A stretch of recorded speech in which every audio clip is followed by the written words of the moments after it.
رمضان كريم وتحلأ الحكايات مع عائلة قصص عماد. عمري وقت القصة دي كان 19 سنة. كنت دايما بحب أقضي الصيف عند جدي في القرية الصغيرة اللي جنب المنصورة. بيت جدي قديم مبني من الطوب الأحمر وفيه طابقين، بس كان دايما الطابق العلوي مهجور إلا أوضة واحدة بيحطوا فيها حاجات قديمة.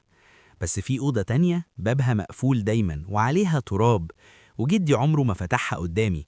ولما كنت بسأله عنها كان دايما يقولي ما تفكرش فيها، دي أوضة ما ينفعش تتفتح. الكلام ده خلاني مهووس بالأوضة. في يوم جدتي خرجت وجدي كان نايم وأنا لوحدي في البيت. قررت أدور على مفتاح الأوضة، وفعلا لقيته في درج مقفول في مكتبة قديمة. المفتاح كان عليه ورقة صفرة مكتوب فيها بقلم باهت: حرموا فتحها، افتحوها تندموا. قلبي دق جامد، بس فضولي كان أقوى من أي خوف. طلعت فوق، حطيت المفتاح في الباب ولفيت. الباب فتح بصوت صرير غريب، كأن محدش لمسه من سنين. الأوضة كانت ضلمة، فيها ريحة قديمة تقيلة، تراب في كل مكان. كان في سرير حديدي قديم ودولاب نصه مفتوح، وجنب الحيطة مراية كبيرة متغطاية بقماش أسود. المشهد كان كئيب، لكن اللي شدني فعلا كانت المراية. مش عارف ليه قربت وشلت القماشة السوداء عنها. أول ما شلتها حسيت برجفة في جسمي كله، كأن في كهرباء عدت في ظهري. انعكاسي في المراية كان باصصلي، بس وشي كان شكله مختلف. مش عارف أوصف، بس كأن عيوني كانت سودة تماما وما فيهاش أي حياة. وفجأة ورايا في المراية شفت واحدة ست واقفة، كانت لابسة فستان أبيض حامل وشعرها منسدل على وشها. ما كنتش حاسس إن في حد ورايا فعلا، بس في المراية كانت واقفة وقربت وقربت لحد ما وشها بقى جنب وشي في الزجاج.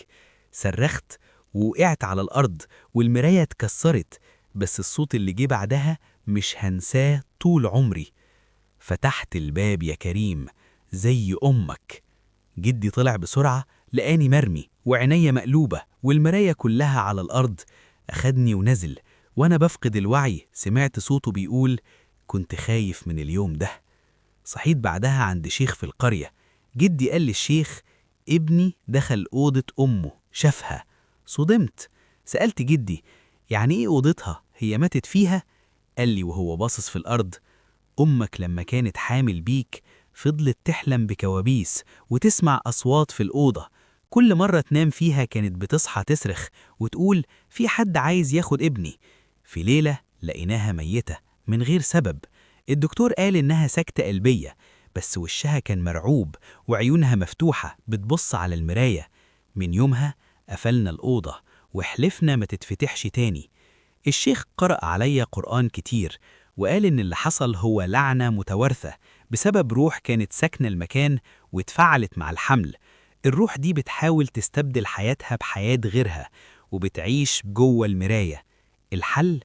الشيخ قال لازم نكسر المراية ونتخلص من كل الآثاث اللي في الأوضة دي.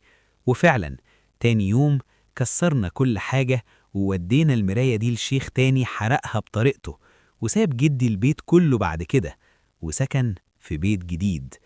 وأنا لسه لحد دلوقتي لما بص في أي مراية ساعات بشوفها.